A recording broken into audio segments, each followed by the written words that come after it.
booliiska magaalada Birmingham oo ah magaalo madaxda labaad ee dalkan boqortooyada Ingiriiska ayaa dhawaan waxa ay gudaha u galeen meel mafris ah oo Soomaali fara badani ay ku qaylinayeen.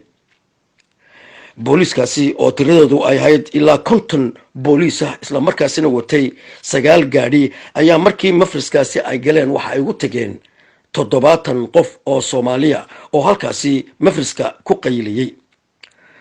halkaasi ayay albaabka hortiisa isu taageen dhammaantoodba dabeedna qof walba waxay u tireen ganaax dhan 200 oo pound Ingiriiska ah.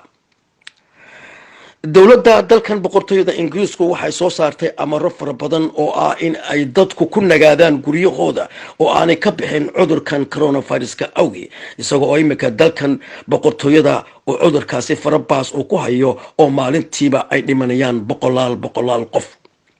sidaasi daraadeed ayaa Soomaalidu haddana iyadoo aan sharciga aan ilaalinaynin ayaa ay waliba isugu imanayaan meelaha mafrisyada ah oo ay ku wada qayilayaan kana qoromaahay. Soomaalidu waxay sheegaysaa in meelo fara badan oo noocaasi kale ay jiraan oo waliba ay ka mid yihiin meelaha shishada lagu cabo oo iyadana booliisku u dhawaan sidaasi kale uu u ganaaxay.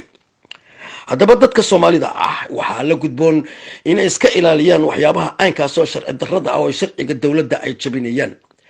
ganaaxaasi haddii ay bixin waayaan labadaasi boqol ee lagu dhuftay waxaa la geyn doonaa maxkamad.